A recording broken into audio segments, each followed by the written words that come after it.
Nagustuhan ni Carmen ang kanyang anak na dapat na niyang kalimutan si Jordan dahil pag may-ari na siya ni Shaira. Kailangan na niyang mag-move on at tanggapin na wala na talagang pag-asa na magkabalikan pa sila sa isa't isa. Kailangan na niyang mag-proceed sa bagong kabanata na kanyang buhay na kasama ang kanyang mga anak. Gayunpaman, nakiusap si Jordan kay Shaira na dumaan muna sila ng saglit sa bahay ni Christy dahil may dapat muna siyang linawin. Hindi sana papayag si Shaira, ngunit wala siyang magagawa kundi sundin si Jordan.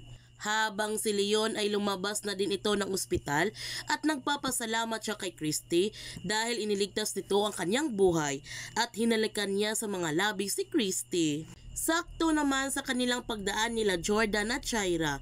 Nakita nila na naghahalikan sina Leon at Christy, kaya sinabihan ni Shaira si Jordan na naka-move on na si Christy kaya kalimutan na niya ito.